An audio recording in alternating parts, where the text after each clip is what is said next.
and welcome.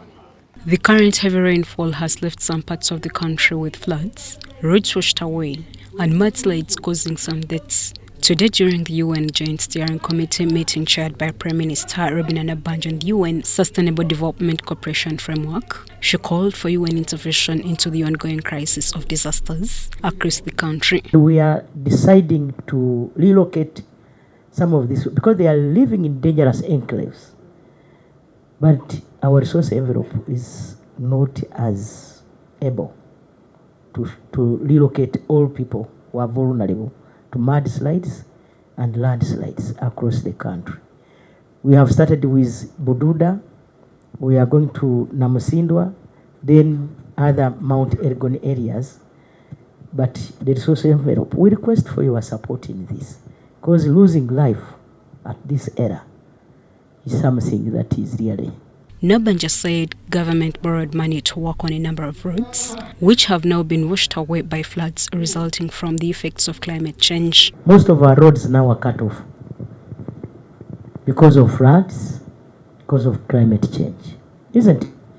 And we used money borrowed to work on these roads.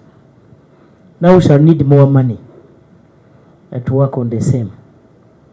The other day when we had a meeting in the UN, we talked about how we can start the process so that these multi-billion money lenders or billion companies can look at a way of cancelling some of these loans. Because now we need money to work on Karuma, we need money to work on these flood-affected areas. We need also to start thinking about cancelling debts for African countries. The UN resident coordinator to Uganda, Susan Namondo, called for more investment in disaster preparedness to deal with the effects of climate change. Lake Victoria level has reached the highest ever reached, and we're expecting more water to come from actual surrounding areas. 69% of water we have in Uganda comes from outside our borders, so we are actually under pressure. And this is caused by a number of things. Climate change is one of them, environmental degradation, and also poor waste management. Many of our drainage channels are actually clogged and the water cannot flow. Susan Mohammed, Country Director, speaking about climate change funding available for Uganda. Susan Namondo also pledged her support towards the parish development model. By the colleague from Water and others, this is the era of preparedness.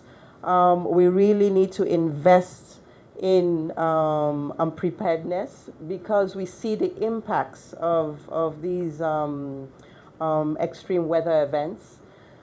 So perhaps that requires also a deeper conversation. I know that there's a disaster preparedness and response plan. The State Minister for Health, Margaret Mohanga, called on the UN to support Uganda towards health promotion in order to prevent preventable disease outbreaks. Good. It's fine.